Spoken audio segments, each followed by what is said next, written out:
Tharad fire team દ્વારા આજે થરાદ તાલુકાના જમણા ગામની 3 સ્કૂલોમાં વિશાળ સલામતી માર્ગદર્શન કાર્યક્રમ યોજાયો। આ ફાયર ઓફિસર વિરમજી રાઠોડ, ધનજીભાઈ પ્રજાપતિ તથા તેમની અનુભવી ટીમે વિદ્યાર્થીઓ, શિક્ષકો અને વાલીઓ સમક્ષ ફાયર સેફટી ડેમો, આગ લાગવા સમયે બચાવ પદ્ધતિ, ભૂકંપ, વાવાઝોડા, પૂર જેવી કુદરતી આપત્તિના સમયે લેવાના તાત્કાલિક પગલાં જેવી જીવન રક્ષક માહિતી આપી।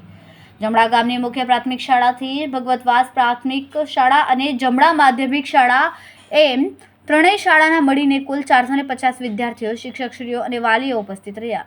ફાયર ટીમે રિયલ પ્રેક્ટિકલ ડેમો આપતા આગ બુઝાવવાની ટેકનિક, ધુમાડામાંથી બચવાની રીત, પૂર પરિસ્થિતિ, વાવાઝોડું, આગ જેવી અગત્યની બાબતો સમજાવી।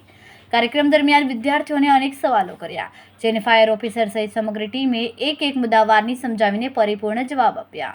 ગામના સરપંચ તેમજ શિક્ષક મંડળે ફાયર ટીમનું શાલ પહેરાવીને સન્માન કર્યું। વાલીઓએ પણ આવા જીવન રક્ષક માર્ગદર્શન માટે ફાયર વિભાગની કામગીરીને વધાવી હતી। અહેવાલ અર્જુનસિંહ રાજપૂત, વાવ, થરાદ।